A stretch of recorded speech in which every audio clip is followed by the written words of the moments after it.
Hola, me llamo Abel, tengo 23 años y soy de Jakarta y aprendí hablando español cuando viví ahí, en España. Momen kesempatan apa sih, Bel, yang lo dapetin?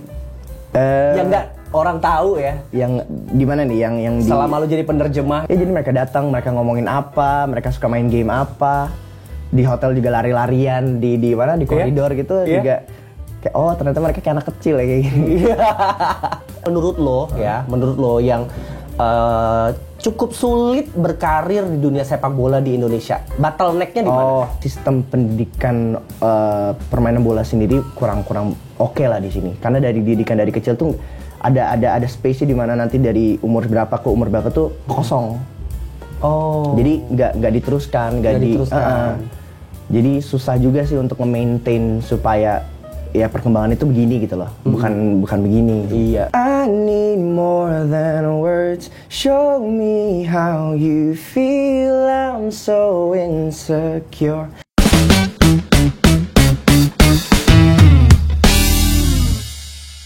Abeliano, please welcome. Halo Kak, halo.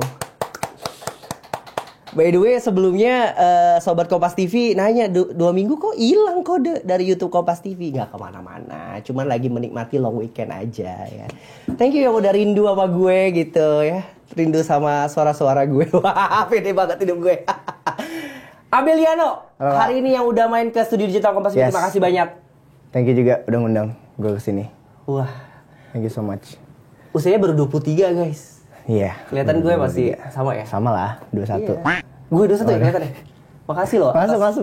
Atas lip service luar biasa loh. Peres banget ya. 23 tahun sekarang sedang menyelesaikan studi di Universitas Padjadjaran. Betul, Padjadjaran. Jurusan komunikasi. Kapan lulus? Insya Allah cepet. Oh iya, katanya standar. Iya, biasa. Standar. Pasti pressure sih dikit. Berkali-kali pasti lo udah ditanyain. Iya, dikit-dikit gitu kan. Tapi ya udahlah, pokoknya dengan pace tempo sendiri aja. Pace tempo sendiri. Tapi lo SMA di sini ya? SMA di sini, di Jakarta ya. SMA mana? No wait. Enggak, pindah-pindah SMA. Pindah-pindah. Ya akhirnya tapi yang di Indonesia tuh di ada Garuda, SMA Garuda. SMA Garuda. Di Kemang, dekat-dekat Kemang situ. I see. Nanti kita bahas juga nih, ternyata dia nggak hanya sekolah di Jakarta, karena udah keliling dunia. Keliling lah ya. Dunia belum. Iya. Tapi gue nggak bakal nanya ke Abel itu SMA mana yang punya cewek-cewek cantik kayak di TikTok lagi rame. Iya, lagi rame kan. Iya, benar. Tapi gue cuma dia belakangan ini Abel nih lagi ramai diperbincangkan kata orang. Gitu. Tapi gue mau nanya dia, kesibukan lu tuh apa sih sekarang? Lagi selain kuliah ya? Selain kuliah itu musik sih. Musik. Lagi di dunia musik lah. Jadi so you are a musician. Yes, amin. Dalam berapa lama jadi musician? Udah berapa lama? Baru 2019 ngeluarin single pertama tuh 2019. Jadi bisa dibilang baru lah. Baru berapa tuh? 2019, 20, 21, 22, 23, 5 tahun. Jadi musician karena memang punya bakat sebagai musician atau jadi dari keluarga musician? Karena suka aja sih sebenarnya. Bakat nggak tahu itu people to judge aja, tapi kalau suka musik kan udah dari kecil gitu. Jadi memang bertekad dan bercita-cita sebagai musician. Bercita-citanya sih kayak gitu. Oke. Nulis lagu juga sendiri kan. Nulis lagu sendiri juga. Dan lo katanya sudah bertemu dengan Henry Moody dalam acara Spotify Radar. Baru aja. Minggu lalu kalau nggak salah. Iya benar. Apa yang lo lakukan ketika ketemu Henry Moody? Jujur seneng banget sih. Karena bukan apa-apa ya. Mungkin dia juga artis baru kan sebenarnya. Tapi untuk nggak tahu ketemu artis dari luar terus kayak lihat perspektif dia, cara dia nge-view musik kayak gimana tuh suka aja gitu, keren, enak aja gitu ngobrol. Di Spotify Radar ngapain? Itu acaranya, jadi kita ngobrol-ngobrol, Q&A lah, nanya-nanya apa segala macam, dan dia sharing juga. Gitu. Nah yang gue bisa bilang ajaib nggak sih? Tapi ini seru nih karena you are not only as musician, tapi juga lo juga katanya translator untuk penerjemah pemain sepak bola terkenal. Ini koreksi ya kalau gue salah ya. Fernando Morientes dan Nemanja Vidic. Iya benar. Sebenarnya yang jadi translator kemarin yang terakhir tuh untuk Morientes doang. Karena Nemanja Vidic bisa bahasa Inggris kan. Dia bisa bahasa Inggris. Tapi kalau yang Argentina ya betul itu juga. Jadi lo nih nyari duit jadi penerjemah atau jadi musician? Gue jujur aja nanya nih. itu musisi. Translator itu kebetulan bisa gitu kan. Terus ada yang minta bantuan untuk kayak ya udah kenapa enggak. Terus suka bola juga kan. Lo suka bola juga. Suka bola. Berarti seneng dong. Seneng banget. Seneng dong. Berarti termasuk tadi yang lo bantu terjemahkan adalah ya, apalagi Argentina kan abis juara dunia. Abis juara dunia. Favorit lo juga dong berarti? Bisa dibilang iya. Sebenarnya suka Itali, tapi Argentina itu nomor 2. Argentina nomor 2. Tapi Itali kemarin nggak Piala Dunia kan, nggak ikut. Jadi... Kenapa nggak setia gitu? Kenapa setia? Setia. Setia dong. Setia. Iya, masa karena dia nggak menang terus? Enggak ya. Tapi gimana rasanya menjadi seorang penerjemah? Apalagi yang nggak bener yang Argentina itu cukup menyenangkan banget karena itu juga unexpected. Gara-gara itu kan udah tahu tuh dari kapan ada mereka mau datang dan pingin nonton. Tapi waktu itu mikir, aduh kayak mager-mager gitu, nggak tahu kenapa mager beli tiket. Padahal suka banget kan. Tapi ini posisinya lo berada di sini. Oh di sini. Waktu itu mainnya di sini ya? Waktu itu di sini mereka datang ke Indonesia. Okay. Mau beli tiket tapi kalau ada sesuatu yang kayak mereka udah seminggu mau main gitu, aduh nggak mau beli tiket kayak mager gitu. Tiba-tiba dapat telepon dari temen. Lu bisa bahasa Spanyol kan? Iya bisa, kenapa? Ya lu tahu kan siapa yang mau datang? Siapa? Masih blank tuh siapa? Argentina. No way. Gimana kayak masa sih? Udah tahu aja gitu loh bakal jadi. Iya jadi lu dibutuhkan untuk jadi translator, lu mau nggak? Ya mau, udah ayo. Mestakung banget ya? Iya. Jadi bukan cuma tiket nonton doang tapi bener-bener kayak ada. Lu langsung ketemu sama pemainnya. Exactly. Kesehariannya sama pemain-pemain itu. Tapi kenapa dari sekian banyak orang emang nggak ada translator yang benar-benar translator ya? Nah itu nggak tahu, mungkin udah jodoh, nggak tahu ya. Ya nggak tahu itu udah begitu. Tapi prosesnya gimana sih? Apa ada seleksi dulu? Nah waktu itu tuh mungkin karena judulnya urgent kali ya. Mungkin mereka awalnya kira nggak perlu atau kayak gimana. Terus akhirnya mereka karena udah mepet ya nelponnya. Karena kebetulan temen ini dia ikut dalam acara jadi IO-nya gitu. Jadi penugasi, jadi dia kebetulan kepikiran gue udah ditelepon. Grogi nggak lo? Jangan-jangan lo salah terjemah lagi gara-gara grogi? Enggak sih. Ya ada mungkin 1-2 kata tapi yang nggak kesebut, bukannya salah tapi ya enggak sih. Emang selancar itu ya bahasa Spanyol lo? Dibilang lancar banget juga enggak. Tes dulu. Perkenalan dulu. Hola, me llamo Abel, tengo 23 años y soy de Jakarta y aprendí hablando español cuando viví ahí en España. Artinya di bawah ini. Artinya bisa. Iya. Tapi lancar banget ya? Kok bisa sih? Ya karena kan itu tadi makanya terjemahannya adalah pernah tinggal di sana. Itu jawabannya. Pernah tinggal Spanyol 3,5 tahun lah. 3,5 tahun. Iya, jadi di sana karena Spanyol kan sebenarnya mereka nganggapnya bahasa internasional. Jadi mereka nggak mau pakai bahasa Inggris. Gengsi gitu loh pakai bahasa Inggris ya kan. Itu benar. Jadi sekolah pun judulnya waktu itu sekolah kelas internasional. Jadi diajarkan bahasa Spanyol dengan bahasa Inggris. Kiranya gitu, pas nyampe sana gurunya nggak bisa bahasa Inggris sama sekali. Lo ngapain sih sekolah di Spanyol? Ikut orang tua kerja. Oke. Awalnya ikut orang tua kerja gitu. Jadi udah selain di Spanyol ke negara mana aja? Dari awal itu orang papa sih, dia di Meksiko awalnya. Meksiko 3,5 tahun. 3,5 tahun. Terus pulang. Oke. Terus ke Belanda 4 tahun. Oke. Pulang lagi. Terus Spanyol. Oke. Pulang lagi. Terus sekarang nih orang tua lagi di Austria, Vienna ya. Orang tua lo kerja apa sih? Kerja diploma betul. Oke. Anak-anak ATD nih, anak tua di jalan. Anak apa? ATD. Iya. Anak tua di jalan. Pokoknya gede-gede udah di Indonesia. Di Indonesia gitu. Iya benar-benar. Gitu. Tapi biasanya bukannya anak-anak diplomat itu sekolahnya di sekolah Indonesia ya, enggak ya? Nggak semua sih, karena sekolah Indonesia kan nggak semua ada di negara mana aja. Di Belanda ada. Di Belanda ada, betul. Di Malaysia juga ada kalau nggak salah, Kuala Lumpur. Iya, benar. Tapi waktu itu orang tua tuh mikir, ya kalau di negara, apalagi negara yang punya bahasa yang bisa dipakai, kenapa harus sekolah Indonesia? Ngapain jauh-jauh gue? Iya kan? Udah belajar aja bahasanya. Itu makanya bisa bahasa Belanda juga kan. Oke. Gitu. Mengalami kesusahan hidup nggak berpindah-pindah? Pasti. Harus adaptasi. Udah anget nih sama teman baru, pindah. Ini pindah. Itu kebiasaan sih jadinya. Jadi kayak ya ada benefitnya juga. Jadi kalau misalnya sama orang baru tuh bisa oh ini orangnya masuk ke dalam kategori di otak tuh udah begitu. Oh ini orang masuk sini. Jadi kita begini. Oke. Gitu sih, experience sih. Ya ada plus minusnya lah. Ya poin plusnya juga di mana-mana lo punya teman kan. Iya itu juga. Oke. Itu juga benar. Baik lagi soal tadi jadi penerjemah dari Fernando Morientes dan Nerwanya Vidic. Gimana ceritain dong siapa aja sih sebenarnya yang ada di situ? cuman untuk translator kedua orang ini doang atau gimana? Itu tuh acara Heineken kemarin. Memang itu kayak Meet the Legends gitu. Oke. Ada trofi UEFA Champions League-nya sama dua legend ini datang. Dan itu di Indonesia. Dan di Indonesia di SCBD kemarin acaranya. Enggak cuma mereka doang sih. Yang dari luarnya cuma mereka doang. Terus ya datang supporter bola, ada supporter yang Morientes dan Vidi juga datang. Itu aja sih, nggak ada yang lain yang datang.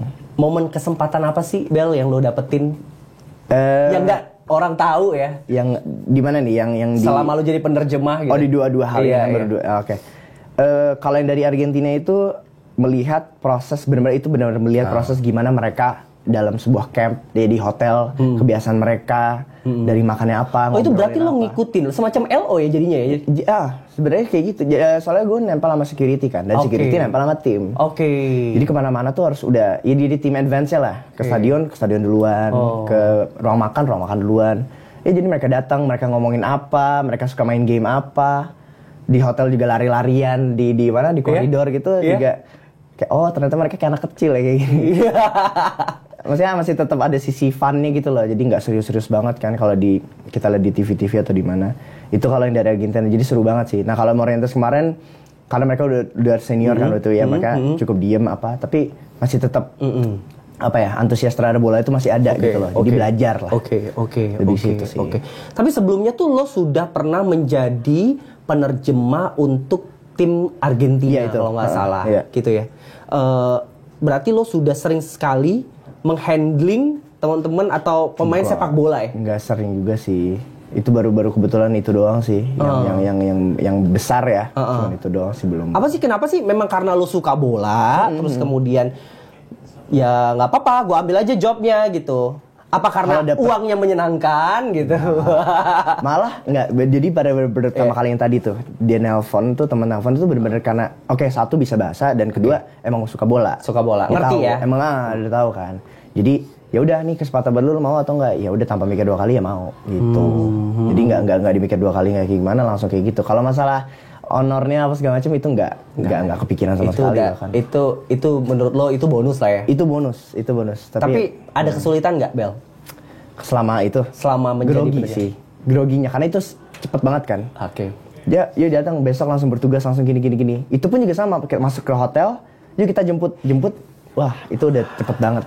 Itu aja waktu itu tim Argentina kalau nggak salah si Messi nggak ikut ya? Enggak, kalau Messi ikut. Kalau Messi ikut lo, gue bisa bayangin lo privilege lo gila sih. Itu juga sayang sih sebenarnya nggak datang. Tapi sedih ya? Kecewa, jujur lah, kecewa ya. Jujur kecewa. Kalau nggak tuh bisa samping-sampingan tuh sama Messi. Yang viral itu tuh yang di press conference itu tuh. Itu juga bisa. Gue jujur aja, gue yang nggak suka bola sebenarnya excited banget untuk lihat Bang Messi.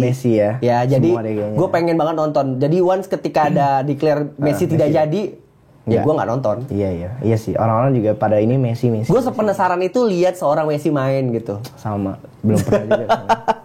Jadi ada sebuah berita tentang Abel yang jadi penerjemah untuk timnas di Argentina. Padahal saat itu Abel sedang sibuk mengurusi suhu ruangan yang sempat dikeluhkan oleh Lionel Scaloni saat jumpa pers. Abel sejatinya meminta dirinya tidak dilibatkan dalam sesi jumpa pers. Namun pada akhirnya Lionel Scaloni ingin agar dirinya yang menjadi penerjemah. Oh, lo diminta langsung. Iya, jadi emang ada klipnya tuh, dimana dia tuh manggil gitu. Nah, ini benar. Jadi kayak Abel gitu. Iya enggak? Itu muka gue di stikerin ya, Lionel Scaloni. Abel gitu, enggak gitu. Itu benar. Biasanya gitu. Oh gitu. Bener manggil kayak gitu. Terus kaget tuh kan. Bener, ini jadi waktu itu lagi ngurusin bolak-balik masuk ke ruang ruang persnya ini. Karena AC-nya bermasalah, bunyi keras banget kan. Dia udah minta matiin. Soundnya itu. Argentina, suara AC-nya. Oh, suara AC. Jadi kita udah muter balik, udah bolak-balik ngomongin sama orang GBK-nya. Pas dia lagi lihat kayak gitu ya udah deh lu aja sini, lu gantiin. Karena mungkin waktu itu terjemahan yang ngeterjemahin waktu itu mungkin kurang paham atau gimana. Dan itu orang Indonesia juga yang lain ya? Orang juga. Translator satunya. Terus berarti by the way bahasa Spanyol dan Argentina itu sama. Oh sama. Gitu ya? Ya bukan sama, maksudnya bahasa Spanyol. Beda-beda. No. Oh gitu. Orang Latin Amerika tuh bahasa Spanyol pertamanya, atau enggak ada bahasa Portugis juga ada. Oh. Gitu. Brazil tuh Portugis kan. Gue tuh sering nonton dokumenter Argentina gitu. Kayaknya bahasanya agak kental banget gitu kalau Argentina. Enggak, Spanyol tetap juga ya? Bahasanya tetap bahasa Spanyol. Aksennya mungkin berbeda. Aksennya beda. Bel, tapi bongkar dong. Apa sih yang orang di luar ekspektasi orang tentang timnasnya Argentina? Argentina Ya itu Kan dia lo sih, lihat tuh dari melek matanya sampai menjem matanya. Iya, sama aja sebenarnya mereka kayak kita aja. Malah mungkin lebih petakilan mereka mungkin. Oke. Makan juga apa adanya juga yang udah disiapin. Memang perilakunya mungkin karena mereka udah dimanjakan atau gimana. Perilakunya agak seperti kayak anak kecil memang. Tapi itu nggak sesuatu yang gimana-gimana sih gitu. Tapi ada yang di luar ekspektasi lo nggak? Kayak ternyata gini yang nge-treat. Oh ternyata ketat banget. Ternyata ya itu dia. Karena mereka itu mau dimanjakan, jadi semua tuh harus presisi gitu loh. Jangan waktu ini gini. Kita bisa kena marah kalau misalnya let's say pintu ini kurang kebuka atau apa gitu. Oh gitu. Jadi ternyata tuh mereka yang kita lihat walaupun mereka jalan-jalan aja gitu kan ke bis atau ke stadion, tapi mereka tuh harus ini kebuka, ayo ini ya. Ribet sih ngurusinnya. Jadi lu literally bener-bener ngurusin segala hal ya, termasuk iya, jadi ngikut ngurusin, bukan translating doang. Karena semua nggak berfungsi kalau misalnya nggak ngerti kan. Iya betul. Masalah kamera di atas juga ikut terjemahin. Coba kita role play nih. Tapi gue nggak bisa bahasa Argentina, mohon maaf. Oh gini aja, gue pakai bahasa Indonesia, tapi dia yang menerjemahkan ke bahasa Argentina, gitu kali ya? Gitu ya? Bahasa Spanyol maksudnya? Bahasa Spanyol. Tolong dong dikecilin aslinya. Kasih apa? Puede bajar la calificación? Oh, iya. Gak ngerti gue. Apa misalnya jadi kami hari ini sangat senang sekali bermain melawan timnas. Sí, estamos muy contentos hoy de poder jugar contra la selección nacional de Indonesia. Lu buka les bahasa Spanyol aja. Kayaknya banyak deh. Kayaknya nggak bakal jadi guru deh. Tapi kan di saat itu itu kan timnas Argentina meskipun itu friendly match lah. Iya. Pertandingan persahabatan, tapi ada ini nggak sih ada bias kayak proud lo dengan timnas Indonesia, tapi lo harus membantu timnas Argentina gitu. Iya. Waktu itu tuh jujur nonton babak pertama pun juga nggak nonton full kan. Iya. Nggak, itu benar-benar nikmatin aja sih. Kayak nikmat. Gue yakin juga pemain-pemain Indonesia juga. Nah kebetulan ada teman juga yang di timnas Indonesia. Gue yakin dia juga pasti nikmatin aja sih. Nggak ada yang kayak gue harus menang atau gimana gitu kan. Ya mereka ada idolanya kan, ada apanya. Jadi fun aja sih, namanya juga fun match kan. Ya meskipun mereka berjuang secara maksimal. Of course lah bisa untuk itu kan panggung kan. Betul. Ya ini kan jadi batu loncatan yang bagus juga untuk timnas kan. Gitu. Tapi by the way katanya lo tuh juga di artikel memiliki hobi olahraga dan sempat bermimpi jadi pemain bola profesional. Bahkan mengikuti SSB. Hobi selain musik, suka banget sama olahraga. Dulu impiannya ingin jadi pemain bola profesional. Terus kenapa enggak? Nggak jadi gara-gara itulah mungkin nggak jadi atau memang jodoh, berarti emang waktunya nggak kurang pas waktu itu. Tapi sejauh apa usaha lo? Usahanya, kalau ngomongin usaha kita nggak tahu ya usaha sejauh apa. Tapi waktu itu emang karena kan sekolah bola itu mulai dari Belanda, terus udah ikut. Padahal lo mulainya udah dari Belanda ya? Makanya udah dari Belanda, terakhir tuh di Spanyol tuh udah nggak promising juga sih, tapi lumayan aktif, bener-bener isinya tuh bola aja setiap minggu tuh 3 kali latihan sekali tanding. Jadi kayak setiap ini bola sampai Indonesia pun. Nah itu pas nyampe Indonesianya nih yang kurang ini, karena sistemnya kan beda ya. Klubnya di sini kurang jelas apa segala macam, akhirnya kayak aduh prospeknya nggak ada nih. Nggak ada klub, nggak ada apa, jadi ya udahlah. Umur juga waktu itu juga kan kalau atlet kan at least umur 18 17 tuh udah tahu nih kemana, udah ada jalannya lah. Kalau waktu itu belum. Jadi nah lo kan berarti udah mengalami prosesnya bagaimana. Tadi lo bilang prospeknya sulit dan lain-lain. Apa sih sebenarnya menurut lo yang cukup sulit berkarir di dunia sepak bola di Indonesia? Bottleneck-nya di mana? Itu dia outputnya sih, output dan sistemnya tuh masih kurang mateng. Ya klub-klub aja kurang jelas di sini. Kita nggak tahu ada klub apa. Paling yang paling orang-orang tahu ya di Jakarta tuh paling ada Asiop. Tapi selain itu tuh nggak ada klub sendiri pun juga nggak punya lapangan bola. Lapangan bola pun juga. Ini klub ada. SSB berarti ya? SSB tuh nggak punya lapangan. Kalau di luar itu di Belanda maupun di Spanyol dua-duanya waktu itu ngalamin tuh setiap klub tuh memang punya lapangan. Sejelek apapun tapi punya lapangan. Jadi mereka bisa call it ini home kita gitu loh. Nah di Indonesia belum. Nah tapi terlepas dari itu pun sistem pendidikan permainan bola sendiri kurang oke lah di sini. Karena dari didikan dari kecil tuh ada space-nya di mana nanti dari umur berapa ke umur berapa tuh kosong. Jadi nggak diteruskan, jadi susah juga sih untuk nge-maintain supaya ya perkembangan itu begini gitu loh, bukan begini. Iya. Sebenarnya harusnya ada jenjangnya kan. Padahal sebenarnya ya kalau gue dulu zaman gue kecil nih, kalau gue di desa nih, gue kan orang desa. Iya. Di setiap kampung, hampir setiap kampung pasti ada lapangan sepak bola ya, meskipun gawangnya dari batang bambu gitu ya.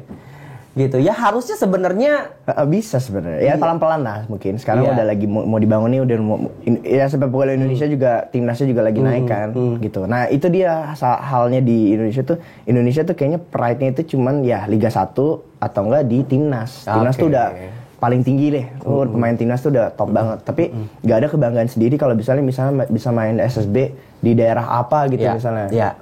Misalnya let's say Kemang gitu misalnya. Kemang tuh punya SSB sendiri tuh nggak ada gitu. Kalau di luar tuh ada. Jadi kita tuh mereka udah dididik dari kecil tuh kayak ini daerah gue. Iya. Jadi kayak punya pride-nya.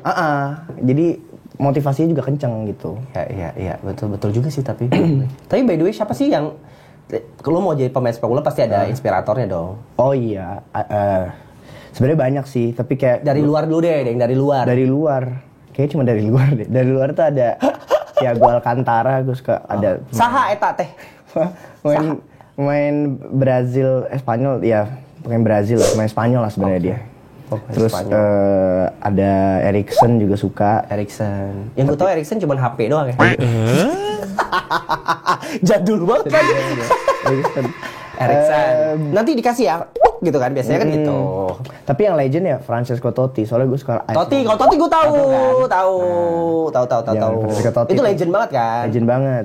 Gitu gue suka dia. Oke, kalau tim di negara kita tercinta sendiri ada nggak? Negara kita, jujur sorry banget gue nggak nonton bola Indonesia, jadi nggak tahu pemain-pemain. Sungguh disayangkan sudah. Oh enggak, tapi ya terakhir.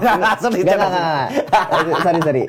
Cukup ini waktu itu pada saat U19 timnas tuh lagi bagus-bagus. Evan Dimas. Evan Dimas bagus banget. Berarti lu nggak mengalami masa Bambang Pamungkas gitu ya? Tahu aja tapi nggak nonton.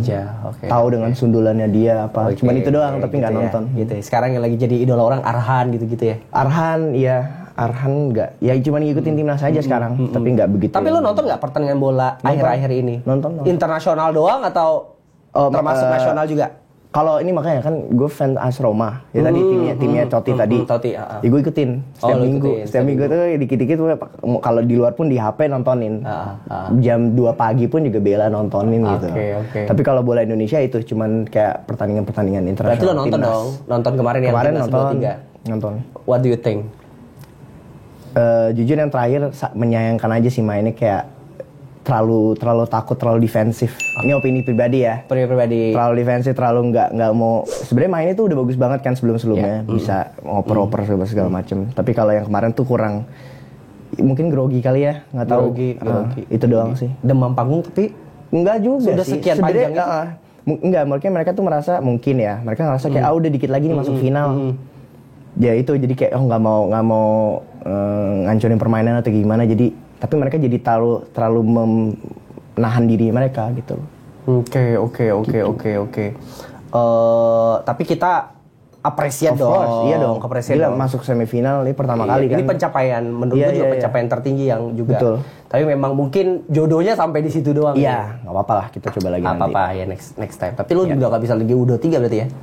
Enggak, ini udah 3 sekarang. Nah, itu jujur kenapa juga nggak gitu kan makan hati sendiri. Aduh, kayaknya gue bisa deh di situ kayaknya. Tapi ya udahlah. Oke. Tapi apa sih yang menurut lo, karena lo tadi mengawali SSB lo justru dari luar, terus kemudian udah melihat perkembangan sepak bola di luar juga. Apa sih yang paling beda antara industri sepak bola di sini di Indonesia sama luar negeri? Itu tadi udah sistemnya tuh udah beda banget. Infrastrukturnya juga udah beda. Sama ya itulah apa namanya ya politik apa segala macam itu kan suka mencampur. Status negara kan juga ngaruh kan kepada pendidikan apa segala macam. Jadi mulai dari situ sih sebenarnya perbedaannya di situ.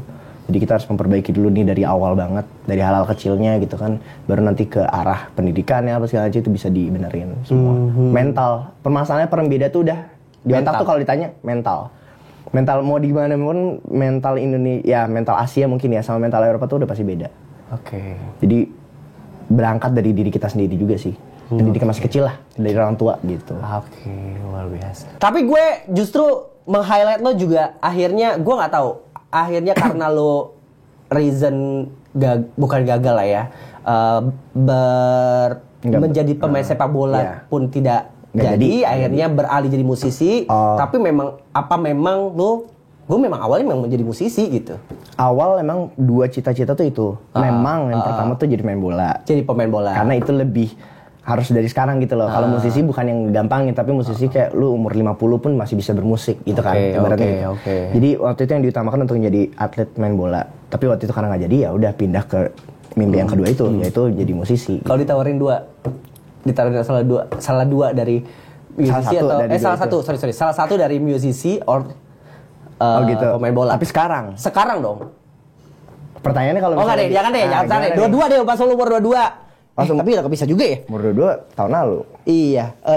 Pas waktu lu ada kesempatan jadi masuk ke U23. Kalau itu tetap disikat. Umur berapa nih? Kalau timnas U23 berarti usia berapa lo? Ya U22. Ya sekarang berarti. Iya. U23. Kalau misalnya ada kesempatan untuk masuk tim, diambil. Jadi memang tetap jiwa lu sebenarnya di sepak bola. Jiwa iya, tapi kayak sekarang udah di musik ya mau gimana pun realitanya sekarang kesempatannya di musik ya. Jadi nggak mau terulang lagi tuh, nggak mau gagal di musik lagi. Jadi kayak sekarang fokus ini. Nah sekarang lu ceritain deh awal karir lu sebagai musician tuh sebenarnya kapan sih dan kenapa akhirnya menentukan sikap jadi musician? Itu berangkat dari hobi kan. Dari hobi dari kecil tuh emang suka nyanyi, emang suka dengerin musik. Kebetulan orang tua juga dulu sempat jadi musisi tahun 90-an. Oh ya? Siapa sebut? Spill. 50-50, nggak tahu pasti. Oh, 50-50. Grup band. Oh, grup band. Dulu di musika. Dicari ya, tolong, Michelle. 50-50. Iya, oke. Ya, jadi akhirnya turun mungkin jadi suka musik juga. Mulai nulis musik tuh nulis lagu tuh 2017. Oke. Keluarin single 2019 pertama kali. Single kedua tuh 2020. Terus setelah itu pandemi kan, nggak ada apa-apa. Ya, sampai akhirnya sekarang terakhir ngeluarin musik lagi bareng di bawah label Sony. Gitu. Di bawah label Sony Music Entertainment. Betul. Selain orang tua lu, siapa sih panutan musisi lu di Indonesia? Di Indonesia dulu garuk-garuk kepala kan. Udah garuk-garuk kepala dia susah, nggak tahu pasti. Enggak. Dari dulu tuh sebenarnya kalau dari kecil tuh emang mungkin dari orang tua tuh suka dengerin band. Emang band kayak Drive, Chris Patti. Drive. Sesungguhnya dia. Jadi ikut juga latah. Tidurlah. Wah, mantap. Terus ya ada band. Ini kayak gitu-gitu dulu. Kok sama sih seleranya sama gue? Drive, ada band. Yes. Jadi zaman-zamannya nggak sih kayak gitu. Iya. Tapi lu kan Gen Z ya? Itu karena tadi mungkin dari orang tua dipasang di kaset. Oh iya benar. Iya, dulu masih kaset. Gue soalnya agak ragu Gen Z sekarang tahu ada band nama Drive. Iya nggak sih? Gak ada. Ini baby boomer sih. Itu kan? Tapi berarti lo memang based on dari keluarga musisi gitu kan? Papa sih. Dari papa. Kalau luar negeri? Luar negeri sekarang Ed Sheeran. Gua nonton Ed Sheeran. Nonton. Gua nonton soalnya. Oh iya? Iya, meskipun jauh di pojok. Oh gitu? Di pojok jis, tapi gua Tapi seru lah ya kan? Tapi stage performance-nya oke banget. Soalnya ada estimated juga tuh orang-orang kan cuma sendiri gitu kan. Iya. Lumayan. Iya. Plus bonus Callum Scott-nya kan. Jadi kayak ya ada Callum Scott juga. Jadi kayak wah, nonton juga. Beli satu dapat satu. Iya. Iya benar. Seru sih, seru Ed Sheeran. Meskipun ini udah kedua kali. Sebelumnya gue di GBK. 2019. Nonton juga. Nonton juga. Ed Sheeran. Yes. Nyanyi lagu Ed Sheeran satu. Yang mana? Sukanya yang mana? Photograph. We keep this love in a photograph. We make these memories for ourselves. Where our eyes were never closing, hearts were never broken, times forever frozen still. So you can keep me inside this pocket of your ripped jeans. Hold me close until our eyes meet. Lupa lagi lirik awalnya. Gue juga jadi lupa ya kan terus mama lo. Anjir dan gitu. Wait for me to come home. Gitulah ya. Bagus sih serius. Thank you. Iya. Udah benar gak jadi musisi aja. Tapi lo selain nyanyi kan lo juga menciptakan dan nulis lagu gitu. Memang ada yang menginspirasi lo, Bel? Untuk nulisnya sebenarnya dari awal tuh Ed Sheeran yang ngedorong kayak pingin nulis Ed Sheeran. Lo mau ikut gaya Ed Sheeran juga yang apa tuh istilahnya kalau Pakai gitar. Iya pakai gitar terus Looping gitu looping gitu. Pingin ya, tapi kayak belum sejago dia, jadi kayak masih santai aja. Dulu tuh gue tuh optimis sama Abdul Indonesian Idol kayak Oh iya, dia kan sempat pakai gitar ya? pakai gitar terus Iya, looping gitu kan kayak wah bisa jadi the next Ed Sheeran Indonesia nih, tapi kok sekarang Nggak pakai gitar lagi? Masih? pakai sih, cuman maksud gue kenapa nggak ngikutin itu? Iya, gitu. bener. Lo harusnya bisa dong. Amin, semoga deh. Semoga. Iya, jadi inspirasi lo tadi Ed Sheeran yang Ed Sheeran soalnya Shawn Mendes, sama aja sih. Niall, kemarin juga Niall datang. Iya betul, gue nggak nonton tapi. Gue nonton. Oh, oke. Udah berapa banyak karya yang lo keluarkan? So far 4. Jadi lo udah keluarkan album ya? Belum. Masih. Semoga nanti kedepannya bisa keluarin album. Oke. Jadi ketika lo jadi seorang solois atau musisi, ketika berkesempatan untuk menjadi penerjemah timnas Argentina, apakah sempat terlintas oleh Abel untuk balik lagi sini, kembali ke lapangan, Bel? Ada. Jadi pada lagi nonton pertandingannya tuh kayak aduh, coba ya gue bisa main gitu. Ada sih, ada kayak gitu ya. Tapi udah rindu dikit bisa. Iya, banget.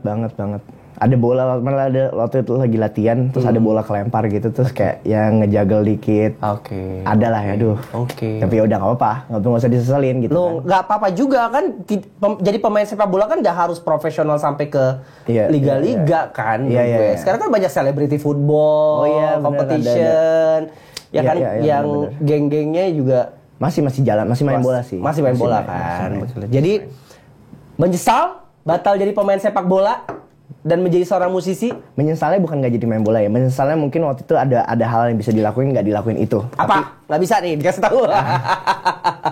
Ya mungkin latihan lebih banyak, mungkin mengembangkan diri lebih ini. Itu doang sih. Tapi menyesal jadi main bola enggak sih. Udah jalannya dari atas kali ya. Jadi ya let it go. Let it flow. Let it flow aja benar. Life must go on kalau kata orang kan. Dan menurut gue juga yang lo tekunin juga sebuah prestigious lah jadi musisi. Iya, amin. Toh juga suara lu bagus banget. Amin, makasih. Gila. Nah, what's next? What's next for mimpi me? lu selanjutnya, goals lu selanjutnya apa nih? Ini nancep bendera di industri musik. Oh, gue pilih nancep bola, bola lagi. Iya. Itu. Ya, ngeluarin lagu. Udah punya label, udah punya lagu 4. Berikutnya ya itu. Emang belum nancep berarti? Iya, kan belum di, mungkin orang masih harus kenal lagi. Belum semua dengerin atau kayak gimana ya. Semoga makin banyak yang denger, makin banyak yang suka. Gitu. Oke, kita dengarkan satu lagu Abel. Apa nih? Maksudnya? Satu single lo yang mungkin bisa lo nyanyikan dulu. Oh, gue nyanyiin? Oke. Duh, nggak bawa gitar tau gitu. Nggak bawa gitar lagi. Iya, boleh dong, tapi nggak apa-apa, akustik aja. Refnya aja kali akapela ya. aja. Akapela ini ada single terbaru gue ada keluar, Hoping You'll Be Mine judulnya.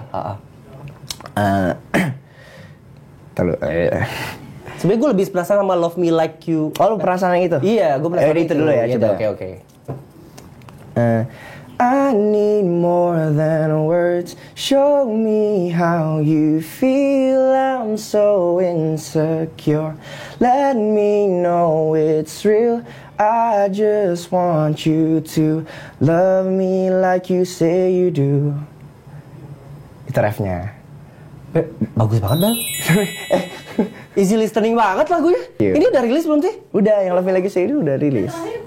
Hoping You'll Be Mine udah rilis juga nih. Oh, gue minta maaf sebelumnya karena memang gue belum pernah dengar. Tapi bagus lagu lo. Masih dengerin kan? Iya dong. Dengerin kan? Dan sekarang itu gue seneng banyak musisi Indonesia ya terlepas dari mungkin berbahasa Inggris mungkin banyak orang kan sentimennya ya lagu bahasa Inggris ngapain gitu, nggak cinta bahasa Indonesia atau apa. Enggak lah, menurut gue banyak sekarang musisi Indonesia yang mengepakkan sayap lagu-lagunya yang gue kira oh ini ternyata orang Indonesia yang nyanyi. Dan itu yang sering luput kan di era digital sekarang. Di saat orang lebih tahu lagu duluan dari TikTok ketimbang dari musisinya. Betul. Lo mainin strategi itu nggak? Nggak ada mainan strategi gitu. Tapi kalau syukur ada sih beberapa komen yang kirain orang luar gitu. Ya cukup kayak senyum-senyum sendiri aja gitu ya. Gitu. Tapi usaha apa nih yang lo lakukan ini dalam rangka mengepakkan sayap lo dengan lagunya lo yang nulis lagu lebih banyak lagi, of course, dan belajar yang ngasah skill juga di musik apa segala macam. Itu sih. Terus ya of course keluarin, nanti mungkin bisa keluarin EP kayak atau album gitu kan, nggak ada yang tahu. Oke. Gue saranin sih sahabat Kompas TV buat denger Iya, tolong. Abel dengan lagu-lagunya tadi ada Love Me Like You Say You Do. Terlalu panjang sih. Emang sih. Maaf ya Bel. Sorry, nggak apa-apa. Love Me Like You Say You Do. Terus kemudian ada Hoping You'll Be Mine. Hoping You Be Itu Mine. yang paling baru. Itu yang paling baru. Dan asli sih suaranya enak banget gue denger. Thank you, Kak. Good luck Bel. Yes. Semoga sukses di karir dan Amin, perjalanan musisi lo. Ya. Dan gue tunggu karya-karya lo selanjutnya. Yes. Paling utama gue tunggu album lo. Oke. Siap. Oke, makasih banyak Bel dan terima kasih banyak sahabat Kompas TV yang sudah mendengarkan episode podcast Kode kali ini. Jangan lupa disaksikan episode Kode selain ini di episode-episode sebelumnya ya. Saya Rozi Effendi pamit. Terima kasih. Sampai jumpa.